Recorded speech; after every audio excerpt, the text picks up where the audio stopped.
From The Selfish Path to Romance, download Chapter 1 for free at drkenner.com. Do you know what an obsession is? Oh, sure. It's like when a guy looks up girls' dresses. Well, yeah, that's one kind of obsession, but an obsession means that you get so wrapped up in one thing that you forget all the other important things in your life.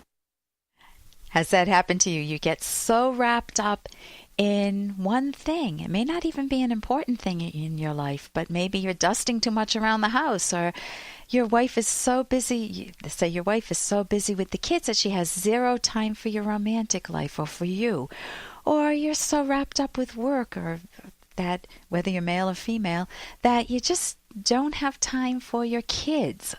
You don't have time for them.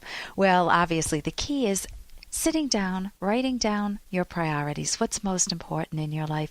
What would you like to look back on 60 years from now and say, I'm glad I made those decisions when I was younger. Things were out of whack. They were out of sync, but I'm glad I reprioritized and spent more time doing what's most important to me.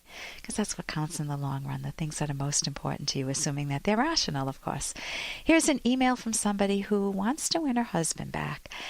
Dear Dr. Kenner, I don't know what to do to win my husband back. He says I'm the problem.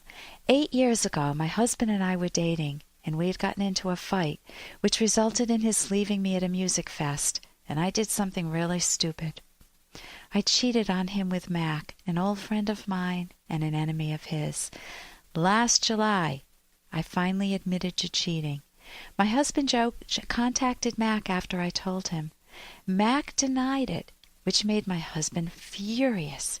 He thinks Mac and I still have feelings for each other, but I haven't seen or talked to this guy since that night. Now Joe wants me to contact this guy and tell him that he doesn't mean anything to me and that having sex with him meant nothing to me. It didn't. So I say, okay, you can give him a call and tell him that. Even have your husband on the other end of the line. But let's continue. He wants me, this is the husband now, he wants me to contact this guy's wife, his parents, his sister, and his extended family and tell them that Mac and I slept together and Mac's denial is a lie. Joe says that he doesn't want Mac's family to be mad at him for accusing him of cheating. Now, why in the world is he worried about what Mac's family, his enemy's family, thinks about him or doesn't think about him? I'm wondering if your husband, Joe, is using this as sweet revenge against a foe, against Mac. Some justification. He had a one-night stand, but he was looking to get back at his friend Mac for a long-standing rivalry and hatred. I would say don't let him use your incident as a nuclear weapon against Mac. So third, this continues. My husband insists that I loved the guy, that I lied for Mac, but I really lied because I didn't want to believe that I was that terrible, that I could do what I did at all. I believe that.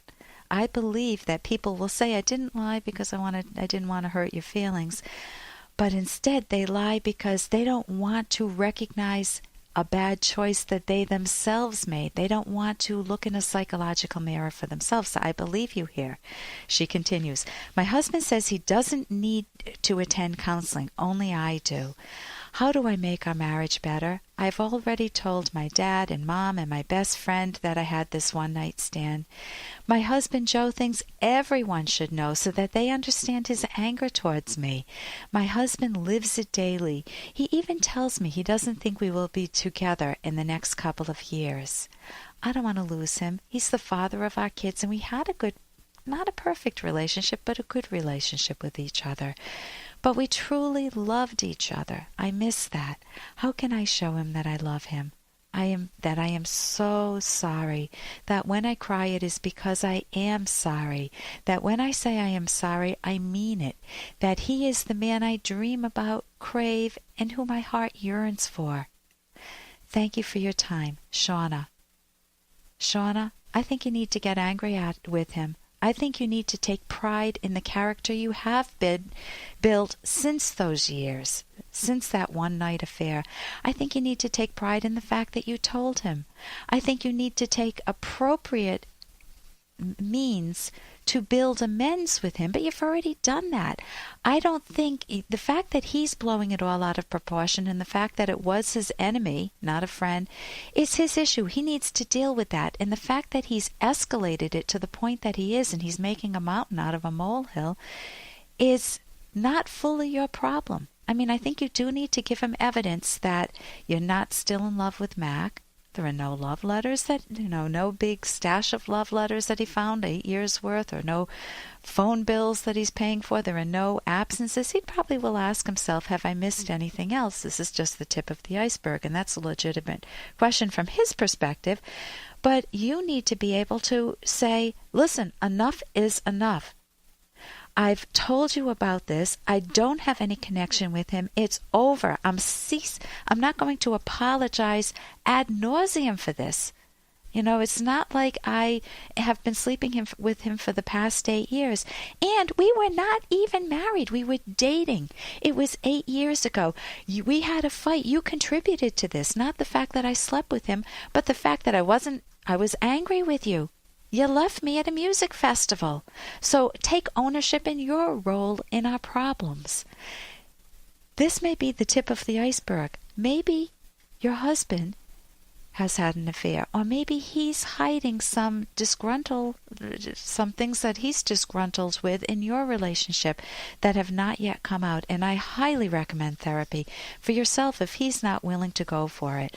Refuse to see the world through his eyes. You make appropriate amends, give him proof as much as possible that you don't love this guy. I think you've done that. If he refuses to hear that, what can you do? You do not need to go through sounds like he wants you to, if you were in the Pilgrim days, he wants you to sit in the stockades publicly, out in public. You don't need to do that. You don't need to announce it to the world as if you're some heinous person.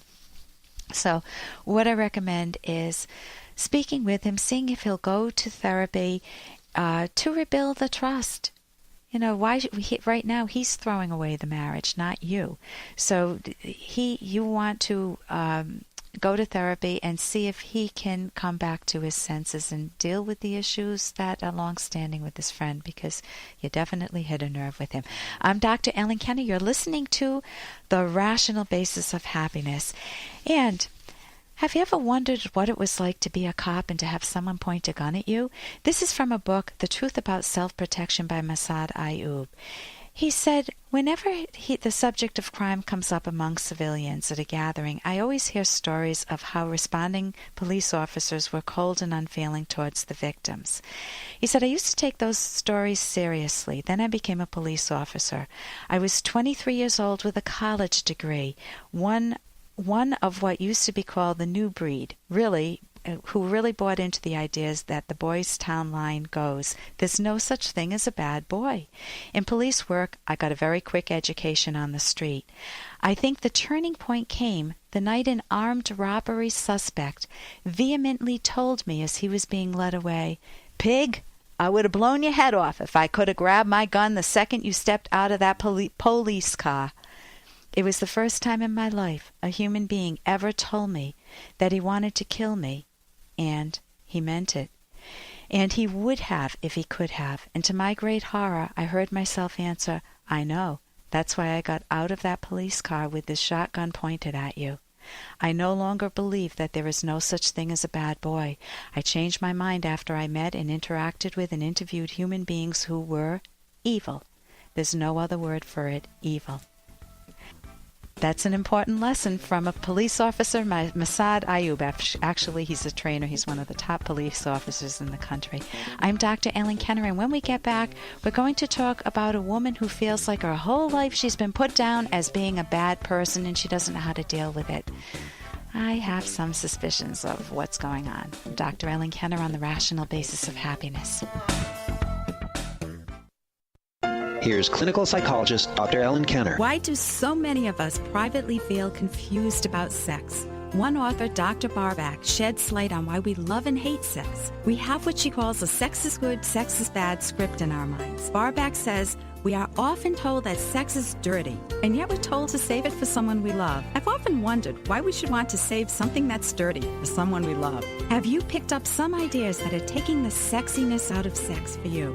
Ideas from your family, from your religion, or from peers? How do you learn to love your sexual capacity rationally? Make a list of the thoughts you have that seem to undermine your passion. Then challenge each romance-stopping thought. If the thought is unreasonable, don't let it rule your actions. Don't let the sex is bad script undermine your romantic life. Hear Dr. Kenner at drkenner.com.